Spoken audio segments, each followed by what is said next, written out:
Hello, good morning everyone. आशा रखता हूँ कि आप सब कोरोना काल में ठीक होंगे। तो इसी कोरोना काल के दौरान हम आपके स्टैंडर्ड 6 का जो साइंस पोर्शन है वो क्लियर करने वाले हैं, और उसमें जो सभी चैप्टर्स है उसका हम वीडियो लेके आने वाले हैं। तो उसमें आज हम चैप्टर नंबर 1 जिसका नाम है भोजन, यह कहाँ से आता है। देखिएगा, इसमें क्वेश्चन मार्क है। भोजन तो ठीक है, लेकिन यह कहाँ से आता है उसके बारे में हमें आज पता लगाना है। ठीक है, तो यह पूरा चैप्टर उस पर निर्भर करता है। तो आइए, पहले हमें ये क्वेश्चन का आंसर लाने से पहले हमें ये समझना होगा कि भोजन, तो हमें जानना होगा कि भोजन किसे कहा जाता है और भोजन में किन किन चीज़ों का समन्वय किया जा सकता है। तो आज के लिए हम सोचेंगे कि हम अपने घर में क्या खाना खाया था और अक्सर हम क्या खाना खाते हैं। ठीक है, तो हमें पता चलेगा कि हम खाने में विभिन्न पदार्थ का सेवन करते हैं। ठीक है, तो अब ये विभिन्न पदार्थ का जो हम सेवन कर रहे हैं वो उन पर हम एक सूची बनाएंगे, जो कि आपकी जो हम पुस्तक दी गई है, जो एनसीईआरटी की जो आपकी पुस्तक है, हम उसे ही फॉलो करते हैं और उसी में से आपको पढ़ रहे हैं। तो उसमें एक चार्ट, एक एक्टिविटी दी गई है, उसमें पूछा हुआ है कि हम क्या खाते हैं। तो देखिए दोस्तों, इसे आप घर पर भी कर सकते हैं। अभी काफ़ी टाइम स्कूल्स और वगैरह बंद है, तो आप इस एक्टिविटी को कर सकते हैं। क्या कीजिएगा, एक नोट लीजिएगा, उसमें आपको ऐसा एक चार्ट बनाना है। इसमें एक तरफ अपना खुद का नाम लिखना है और दोस्त का नाम लिखना है, और पूरे दिन में उसने क्या खाया, दोस्त की जगह आप अपने घर परिवार वालों का नाम भी लिख सकते हैं, और पूरे दिन में क्या खाया इसकी सूची बनानी है। इससे आपको पता चलेगा कि हम भोजन जो खाते हैं उनमें किन किन चीज़ों का समन्वय कर सकते हैं। ठीक है, अब आइए आगे चलते हैं। तो हमें पता चलेगा कि हमें जो खाना खाया, जो भोजन खाया, वो कहीं ना कई चीज़ों या स्रोतों से बनता है। तो उसके लिए हमें किन किन चीज़ों की आवश्यकता होती है। यदि हम सब्जी बनाना चाहते हैं तो कई अलग अलग प्रकार की कच्ची सब्जियां, नमक, मसाला, तेल इत्यादि की आवश्यकता हमें रहती होगी। ठीक है, अब हमें दूसरी एक एक्टिविटीज़ दी गई है। इसमें क्या किया गया है कि हमने जो भी खाना खाया, ठीक है, हमने पहली एक्टिविटी में क्या क्या खाना खाया ये समझा। अब हमने जो भी खाना खाया वो खाना के लिए क्या क्या कच्ची चीज़ें, क्या क्या सामग्री लगती है, उसकी हमें लिस्ट इस प्रकार से बनानी है। तो हम ये सेकंड एक्टिविटी भी घर पे आराम से कर सकते हैं। जैसे कि मान लीजिए, इसमें एग्जांपल दिया हुआ है, आपने रोटी खाई है। ठीक है, तो ये रोटी जो है वो किससे बनती है, तो उसमें आटा लगता है और जल लगता है। तो ये इसकी क्या हो गई, कच्ची सामग्री हो गई। अब बात करते हैं दाल की। तो दाल में क्या क्या इस्तेमाल होता है, तो दाल में हमें कच्ची दाल पकाने के लिए हमें कच्ची दाल चाहिए होती है, पानी चाहिए होता है, नमक चाहिए होता है, तेल या घी चाहिए होता है, और काफ़ी सारे मसाले चाहिए होते हैं। ठीक है, तो ये इसकी लिस्ट हम बना सकते हैं। तो ये दूसरी एक्टिविटी हो गई। जब आप सारी एक्टिविटी करेंगे तो आप इस पार्ट को बड़ी आसानी से समझ सकते हैं। देखिए, अब क्या है कि खाद्य सामग्री के कई स्रोत होते हैं। ऐसा नहीं है कि हम एक ही प्रकार और एक ही खाने पे निर्भर है। देखिए, जैसे कि कोई भी फ्रूट या फल होता है, जैसे कि ये बनाना हो गया, ये पाइनएप्पल हो गया, ये एप्पल है, ये मैंगो है, ऐसे कई फ्रूट्स हैं जिसे हम कच्चा खा सकते हैं, जिसे हम क्या कर सकते हैं, कच्चा खा सकते हैं। ठीक है, अब देखिए, यही बात इस दौरान इस आगे बताई गई है कि एक तो हम फल खा सकते हैं, फल और सब्जी पे निर्भर हो सकते हैं। ठीक है, यहाँ पे लिखा है कि एक तो हम फल और सब्जी हमारा मुख्य स्रोत है। ठीक है, दूसरी, हम अगर ये नहीं खाते, हम मान लीजिए कि रोटी खाते हैं, तो वो कहाँ से आता है, तो वो गेहूँ या चावल में से, गेहूँ या चावल जो है उसका स्रोत क्या है। रोटी तो गेहूँ में से आती है, और चावल जो हम राइस खाते हैं वो चावल भी एक धान्य पदार्थ में से आता है। ठीक है, अब वो कहीं ना कहीं किन्हीं पौधों से आता है। अब देखिए दूसरी बात कि ऐसा नहीं है कि हम केवल और केवल वनस्पति या पादप पदार्थ पर निर्भर हैं। कुछ लोग दूध का सेवन करते हैं, अंडा का सेवन करते हैं, मुर्गी का सेवन करते हैं, मछली, झींगा, मांस इत्यादि जंतुओं से भी हमें खाद्य पदार्थ प्राप्त होता है। कई लोग नॉन वेज होते हैं तो ये सभी चीज़ों का भी वो इस्तेमाल करते हैं। अब आगे देखिए अब क्या कह रहे हैं, तो हमें फल इत्यादि और ये जो होती है, जो हमने धान देखा, ओके, तो हमने देखा कि खाद्य पदार्थ गेहूँ और वगैरह, तो वो कहाँ से आता है, तो वो किसान उगाता है अपनी खेत में। तो उन्हीं के बारे में सब यहाँ पे बताया गया है विस्तारवाद, तो आप अपनी बुक से पढ़ सकते हैं, ठीक है। और हम देखते हैं कि ये सब कहाँ से प्राप्त होते हैं। अब हमें दूसरी एक एक्टिविटी के बारे में बताया गया है। ये एक्टिविटी ज़रा ध्यान से पढ़िएगा। इसमें क्या है कि हमें 3 चार्ट बनाने हैं और 3 चीज़ों का ऑब्जर्वेशंस करना है। क्या है कि पहले हमें खाद्य, जो हमने क्या खाना खाया, क्या भोजन लिया, वो लिखना है, ठीक है। मान लीजिए कि आज हमने इडली खाई। इडली ज़्यादातर साउथ इंडिया में खाई जाती है। तो इडली खाई, तो इडली कहाँ से बनती है, तो उसमें क्या क्या कच्ची सामग्री लगती है। तो मान लीजिए कि उसमें चावल लगता है, उड़द की दाल लगती है, नमक लगता है और जल लगता है। अब हम ये क्या हो गया, ये सब तो कच्ची सामग्री हो गई, ये मैं राउंड कर रहा हूँ, क्या हुआ, कच्ची सामग्री हो गई, ठीक है। और ये कच्ची सामग्री में से हम आगे चले जाए, ये कच्ची सामग्री, और कच्ची सामग्री कहाँ से प्राप्त होती है, वो जिसमें से प्राप्त होती है इसे हम स्रोत कहते हैं। देखिए अगर इडली बनानी है तो हमें चावल लगा, ये चावल कहाँ से प्राप्त हुआ, पौधे में से प्राप्त हुआ, और पौधा भी क्या है, एक प्रकार का पादप है, ठीक है। तो ये हमारा स्रोत हो गया। तो आपको यही कोठे बनाने हैं। देखिए एक और एग्जांपल हम लेते हैं। तो कई लोग नॉनवेज खाते हैं, तो नॉनवेज में क्या है, चिकन करी बनता है। तो ये चिकन करी जो होता है उसमें किन किन चीज़ों की ज़रूरत होती है, तो जिन जिन चीज़ों की ज़रूरत होगी उन्हें हम कच्ची सामग्री के तौर पर बोलेंगे, ठीक है। तो चिकन करी में एक तो चिकन लगता है, दूसरा उसमें डालने के लिए मसाला लगता है, तेल या घी में उसे पकाया जाता है, और जल, इन चीज़ों की ज़रूरत होती है। अब हम देखेंगे तो जो चिकन है वो हमें कहाँ से प्राप्त होता है, जंतु में से प्राप्त होता है, प्राणी में से प्राप्त होता है, पशु में से प्राप्त होता है, ठीक है। तो ये जो होता है जंतु, वो उसका क्या हो गया, स्रोत हो गया। समझ पा रहे हैं आप, स्रोत यानी कि वहाँ से हमें कच्ची सामग्री में से उन चीज़ों को ले आते हैं। तो जो मेन चीज़ होते हैं उन्हें स्रोत बोलते हैं, ठीक है। तो ऐसा देख लिया आपने।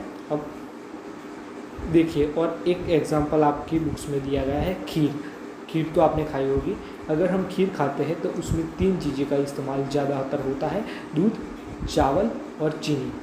तो दूध, चावल और चीनी क्या हो गया, बिल्कुल सही, ये कच्ची सामग्री हो गई, ठीक है। और ये कच्ची सामग्री किस में से आई, दूध किस में से आया, जंतु में से आया, और चावल किस में से आया, पौधा में से आया। तो जंतु और पौधा हमारे लिए क्या हो गया, हाँ बिल्कुल सही, ठीक है, ये क्या हो गया, हमारे लिए स्रोत हो गया, ठीक है। अब हम आगे जाते हैं।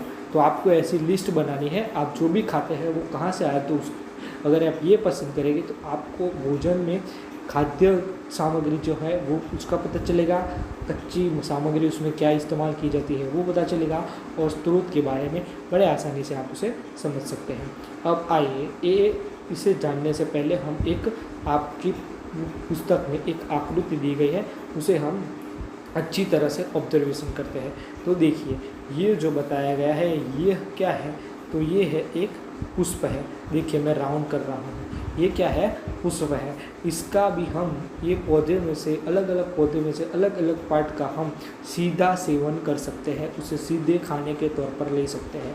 देखिए ये पुष्प है, तो कई दफ़ा पुष्प भी हम खाने में उपयोग में लेते हैं, ठीक है। और मैं आपको बताऊंगा कि किन किन पार्ट को क्या कहा जाता है, बाद में उसके यूज़ हम देखेंगे।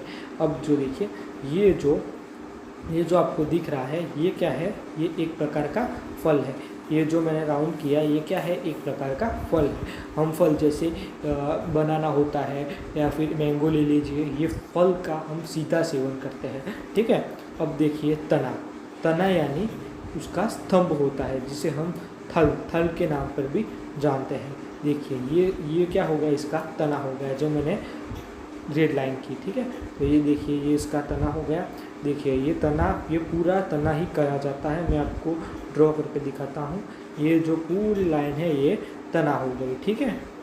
अब देखिए आगे का भाग, तो ये क्या हो गया, पत्ती, जिसे हम लीव्स बोलते हैं, ठीक है। तो ये देखिए ये पत्ती हो गई, देखिए ये पूरी बच्चे लोग काफ़ी इससे खेलते हैं जब पाँव कर ऋतु आती है, ठीक है। तो ये क्या हो गया, चिप्स हो गया। ये पत्ती कई दफ़ा हम इसे भी डायरेक्ट इनडायरेक्टली खाने के लिए इस्तेमाल करते हैं। अब देखिए आगे ये क्या है, नोड है। नोड बोले तो किसे नोड कहा जाता है, तो ये देखिए ये जो भाग है ना, ये नोड दिखा रहा है, मैं आपको एरो करके ठीक से दिखा रहा हूँ। ये जो भाग है इसे नोड कहा जाता है। तो ये नोड क्या है देखते हैं। तो मैंने अभी आपको बताया कि तना किसे कहा जाता है, मैंने बताया कि ये तना थी, देखिए तो ये तना निकली, और ये तना में से एक अलग ही तना निर्माण हो रही है। दो, ये पत्ते की तरफ जाने के लिए ये मुड़ा, तो ये जो उसके पत्ते जो बाहर का भाग है इसे हम नोड बोलते हैं, ठीक है। समझ में आ गया नोड किसे बोलते हैं, ठीक है। अब बोलते हैं कि कलिका किसे कहा जाता है। तो ये जो तना है, तना के बाहर के भाग को हमने नोड कह दिया है, देखिए, और ये जो है इंटर नोड कहा जाता है, ठीक है। अब हमने बाहर के भाग को यहाँ नोड तो कह दिया, लेकिन हम देखिए अब आगे ये जो कलिका है, ये कलिका ये जो है जैसे कि तना निकली और ये एक दूसरी तना है, ये दो तना के बीच में ये आपको जो भाग दिख रहा है उसे हम कलिका बोलते हैं। क्या बोलते हैं, कलिका। दो तना के बीच के भाग जो दिख रहा है आपको उसे कलिका बोलते हैं, ठीक है। तो यह ऊपर का जो हमने सारा देखा, देखिए मैं आपको एक बार ड्रॉ करके दिखा देता हूँ। ये जो हमने आज सारा ये भाग देखा है इसे हम क्या बोलते हैं, ये जो सारा भाग को हम प्ररोह तंत्र बोलते हैं, जिसे हम आसानी से अपनी आँखों से देख सकते हैं।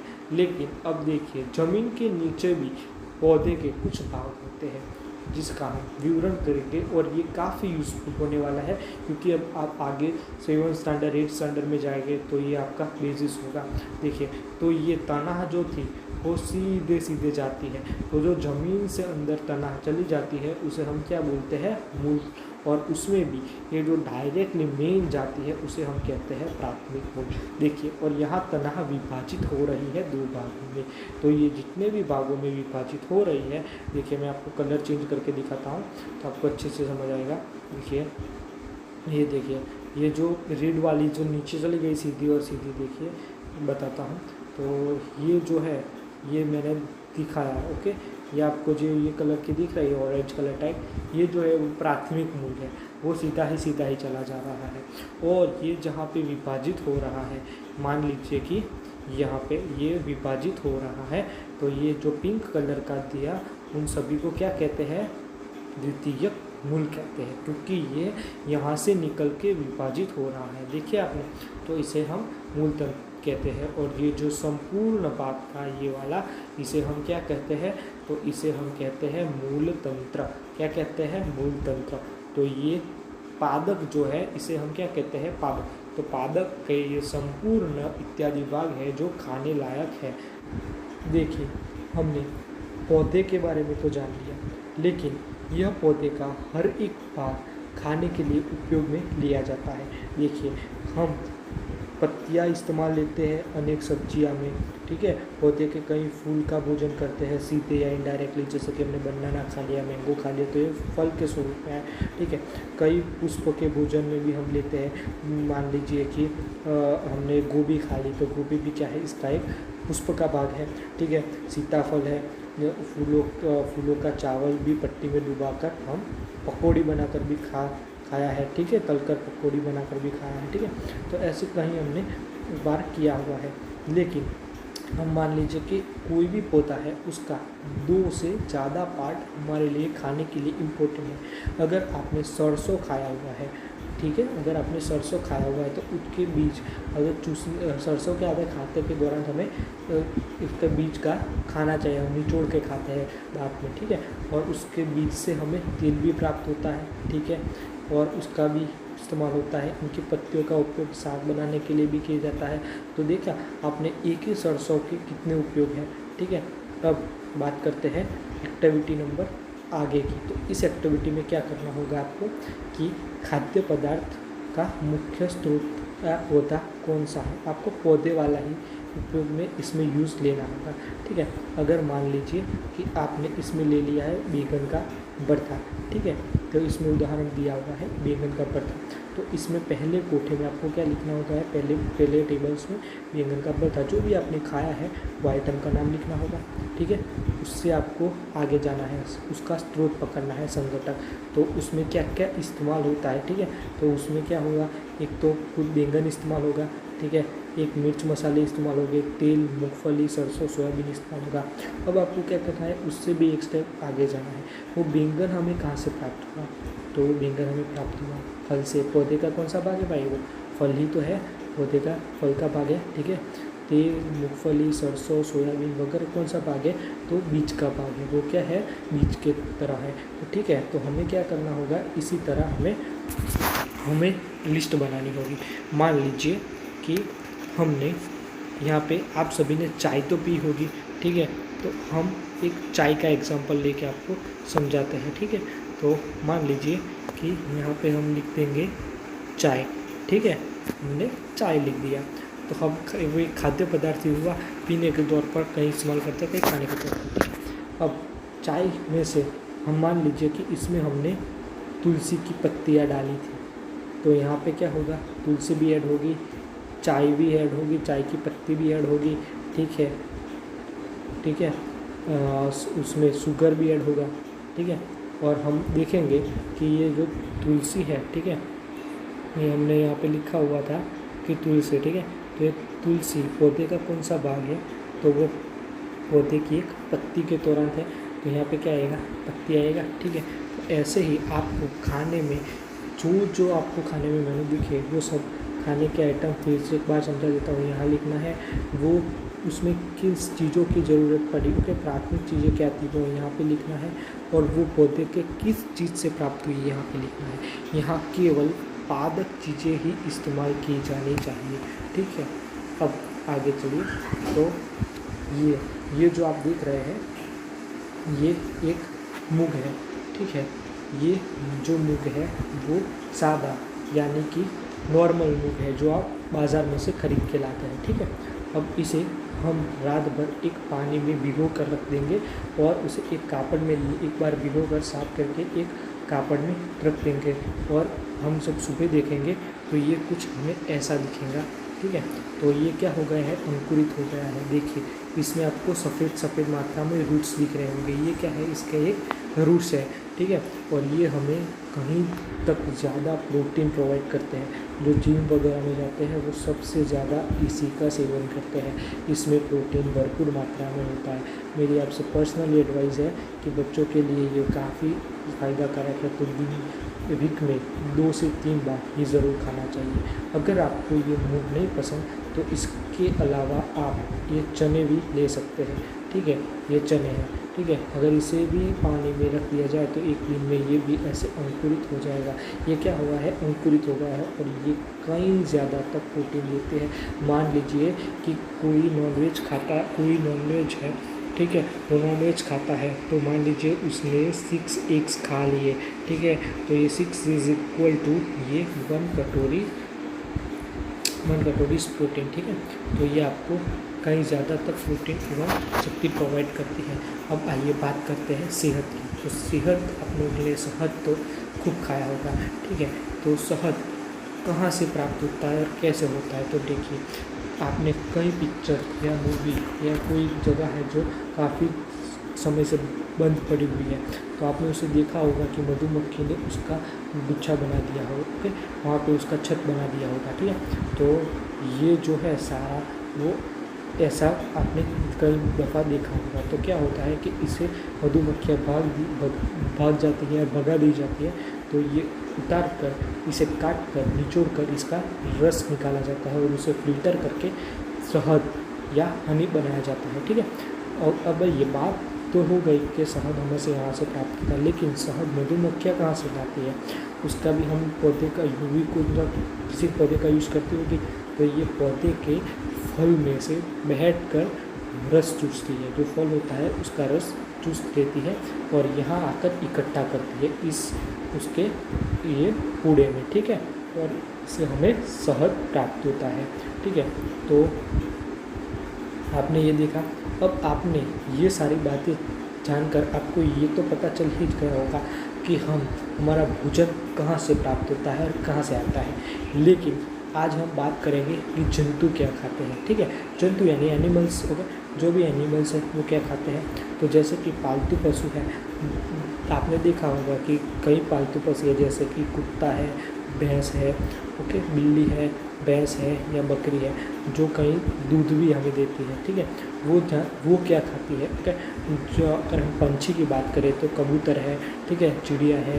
जी, हम छोटे छोटे जंतु की बात करें, छिपकली है, वो क्या खाती है। ठीक है, तो उसके बारे में हम आइए जानते हैं। ठीक है, तो हम देखेंगे कि कई दफ़ा हम जो गाय वगैरह है वो कई वनस्पति पादप जो होता है, पादप, वो सबसे ज़्यादा खाते हैं। ठीक है, यहाँ देखिए एक गिलहरी का अखरोट खाते हुए भी आपको बुक्स में दिखाया हुआ है। ठीक है, अब हम देखते हैं। तो इसमें हम एक एक्टिविटी करेंगे तो हमें पूरा ख्याल आ जाएगा। ठीक है, इसमें आप अपने पेरेंट्स की भी हेल्प ले सकते हैं। हमें क्या करना है कि ऐसा एक चार्ट बना देना है। ठीक है, एक टेबल बना देना है। इसमें हमें जो भी चीज़ दी गई है उनका हमें पता करना है। देखिए, जैसे कि हमें भैंस दी गई है, तो भैंस क्या खाती है, घास खाती है, भूसा खाती है, अनाज खाती है और पत्ती भी खाती है। जो पौधा होता है उसकी पत्ती भी खाती है। अगर बिल्ली होती है तो वो क्या करती है, छोटे छोटे जंतु भी खा जाती है, पक्षी भी खा जाती है, दूध हुआ तो दूध भी खा जाती है। आपने कई बार दफ़ा देखा होगा कि बिल्ली होती है जो वो कई पक्षी, कबूतर है वगैरह वगैरह जो होता है उनका सेवन करती है। ठीक है, तो अब आपको चूहा, जो शेर है, चूहा है, शेर है, बाघ है, मकड़ी है, छिपकली है, उन सभी चीज़ों क्या, वो सभी लोग क्या खाते हैं, उन चीज़ों को आइडेंटिफाई करके आपको यहाँ पे लिखना है। ठीक है, ये आपको अपनी बुक्स में या कहीं पर भी लिख सकते हैं। अब आइए बात करते हैं। तो देखिए, जो लोग होते हैं, जो पशु पक्षी होते हैं, जो केवल पादप उत्पादक ही खाते हैं, जो केवल पादप उत्पादक ही खाते हैं, इसे हम शाकाहारी जंतु कहते हैं। यानी कि हम वेज जो कहते हैं कि हम वेज है, तो वेज को हम क्या कहते हैं, शाकाहारी। ठीक है, तो शाकाहारी लोग केवल पादप उत्पादक ही खाते हैं। ये वनस्पति से उत्पन्न हुई चीज़ें का ही सेवन करते हैं। ऐसा नहीं कि डायरेक्टली वो कोई भी प्लांट्स या वही खाएगा, नहीं, पका हुआ भी खाता है। ठीक है, लेकिन वह पादप उत्पादकों से बना हुआ होना चाहिए, तो उसे हम शाकाहारी कहते हैं। ठीक है, ऐसे ही जहाँ हम दूसरे प्राणियों को खाते हैं उसे हम दूसरे वर्ग में रखते हैं। ठीक है, और इन प्राणियों को मांसाहारी कहते हैं, जो दूसरे प्राणियों का भक्षण करते हैं और उनका मांस वगैरह खाते हैं, तो उन्हें हम क्या कहते हैं, मांसाहारी जंतु कहते हैं। ठीक है, और अगर आप कोई लोग हैं जो शाकाहारी भी है और मांसाहारी भी है, यानी कि वो आँख उत्पादक भी खाता है और मांस भी खाता है, अन्य प्राणियों का भी सेवन करता है, तो उसे हम क्या कहते हैं, सर्वाहारी कहते हैं। मीन्स के सर्वाहारी यानी कि जो सर्वाहारी है उसका मतलब, सर्वाहारी मतलब शाकाहारी प्लस मांसाहारी इज इक्वल टू सर्वाहारी। ठीक है, तो सर्वाहारी में किन किन चीज़ों का समावेश होगा, मैं आपको एक उदाहरण देकर दिखाता हूँ। जो गाय होती है, देखिएगा ये है गाय, तो गाय क्या खाती है, पत्ती खाती है। अगर आपने रोटी बनाई है तो रोटी भी खाएगी, बराबर। तो रोटी किस में से बनती है, उसमें आटा लगता है, आटा किस में से बनता है, गेहूँ में। तो गेहूँ किसका भाग है, एक पौधे का ही भाग है। ठीक है, तो आपको समझ में आ गया कि एक पादप उत्पादक है। ये क्या है, पादप उत्पादक है। तो जो पादप उत्पादक है उसे हम शाकाहारी कहते हैं। ठीक है, अब दूसरी बात करते हैं मांसाहारी। तो शेर है, तो शेर को कभी आपने देखा पत्ती खाते हुए, घास खाते हुए? नहीं खाता। वो क्या खाता है, वो अन्य जो जीव है उसका मांस खाता है। ठीक है, तो उसे हम मांसाहारी कहते हैं, यानी नॉन वेज। ठीक है, अब सर्वाहारी, तो मैंने पहले भी बताया था, सर्वाहारी मतलब के शाकाहारी प्लस मांसाहारी इज इक्वल टू सर्वाहारी। जैसे कि कौवा, तो आपने कई दफ़ा देखा होगा, आपने कई बार सुना भी होगा कहानी में कि कौवा आया और जो है रोटी ले गया। तो रोटी खाई, रोटी कहाँ बनती है, गेहूँ में से, गेहूँ पौधे का भाग है। तो ये एक पादप उत्पादक भी हुआ, तो इस तरह से ये शाकाहारी हुआ। और कौवा, कई बार आपने देखा होगा कि कोई अन्य जीव या कोई भी प्राणी अगर रास्ते पर मर जाता है, ठीक है, कुत्ता या कोई भी, तो उसके आसपास कई कौवे आके उसे खाते हैं। तो वो क्या कर रहे हैं, मांस का सेवन कर रहे हैं। तो मांस का सेवन किया उसे क्या कहते हैं, मांसाहारी। तो देखा ये दोनों जिसमें गुण है उसे क्या कहते हैं, सर्वाहारी। तो कौवा क्या है, एक सर्वाहारी है। ठीक है, तो आपको ये कोष्टक बनाना है, इसमें शाकाहारी के नाम लिखने हैं, मांसाहारी और सर्वाहारी के नाम भी आपको लिखने हैं। ठीक है, तो आपको ये पसंद आया होगा। और अब देख लेते हैं इसका सारांश, ये पाठ क्या कहना चाहता है।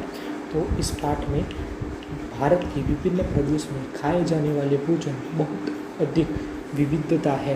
ठीक है, तो ये ऐसा कहना चाहता है कि हमारे भारत देश जो है, मान लीजिए कि भारत देश है, ठीक है, तो ये जो भारत देश है इसमें अगर आप साउथ में चले जाए तो साउथ में ज़्यादातर लोग इडली सांभर खाते हैं। एक उदाहरण के तौर पर है, गुजरात में गुजराती डिशेस खाते हैं। अगर आप पंजाब साइड चले जाए तो वहाँ पे क्या खाते हैं, पनीर, लस्सी, दही का सेवन ज़्यादा होता है। तो भारत के अलग अलग क्षेत्रों में अलग अलग भोजन में आपको विविधता देखने को मिल सकती है। ठीक है, हमारे भोजन का मुख्य स्रोत क्या है, तो का तो हम पौधे से पाते हैं, का तो हम जंतु से पाते हैं। ठीक है, हम ये दो चीज़ों पर ज़्यादा से ज़्यादा निर्भर हैं। ये दो बात मैंने आपको बहुत बार बता चुका हूँ कि जो केवल पादप खाते हैं उसे हम शाकाहारी कहते हैं, और केवल जंतु खाते हैं उसे हम मांसाहारी कहते हैं। और जो पादप भी खाते हैं और दूसरे प्राणी को भी खाते हैं, शाकाहार प्लस मांसाहार इज इक्वल टू सर्वाहारी। ठीक है, ये आपको पता चल गया, यह बात हमने आज सीखी। अब इसका अभ्यास देख लेते हैं। तो इसमें क्या बताया गया है कि क्या सभी जीवों को एक ही किस्म के भोजन की आवश्यकता होती है। इसका मतलब आपको यह पूछना चाह रहा है कि कोई भी जीव है, सभी जीव हैं, वो एक ही प्रकार का भोजन खा सकते हैं, यानी कि सभी पादप होने चाहिए, सभी मांसाहारी होने चाहिए, क्या होना चाहिए, यह आपको लिख के बताना है। आप कमेंट सेक्शन में भी बता सकते हैं। ठीक है, और 5 पौधे का नाम लिखिए और बताइए कौन सा भाग खाद्य पदार्थ के रूप में उपयोग में होता है। ठीक है, तो आपको पौधे के नाम लिखने हैं, 5 पौधे के नाम लिख देने हैं। ठीक है, और ये उसको बताना है कि उसका कौन सा पार्ट खाने में यूज़ हुआ है इस पौधे का। ठीक है, ये आपको करना है, ये आपको लिख कर करना है बुक्स में। ठीक है, अब कॉलम 1 कॉलम 2 ओके, खाद्य पदार्थों का मिलन कीजिए। ठीक है, तो आपको यह जॉइंट करना है। ठीक है, जैसे कि एक करके दिखाता हूँ मैं, दही, पनीर, घी वगैरह वगैरह है, दूध, दही, पनीर में घी। ठीक है, तो ये सब क्या है, सभी जंतु उत्पादक है, सब्जियां है, पादक या उत्पादक खाते हैं। ठीक है, या दूसरे जंतु भी खाते हैं, क्या है, जो है आपको ढूंढ के ऐसे ज्वाइन करना होगा। मैं आपको आंसर्स नहीं बताऊंगा, मैंने आपको पढ़ा दिया है। ठीक है, तो आप इसे ज्वाइन कर सकते हैं। ठीक है, और ये जो है ये आपका होमवर्क होगा, आप इसे कमेंट भी कर सकते हैं। ये 5 खाली जगह है, इस खाली जगह में ये दिए गए हैं आपको ऑप्शंस। तो ये ऑप्शंस आपको कमेंट करके बताना है कि इसमें कौन से में कौन सा आएगा। ठीक है, आशा रखता हूँ कि आपको ये वीडियो पसंद आए।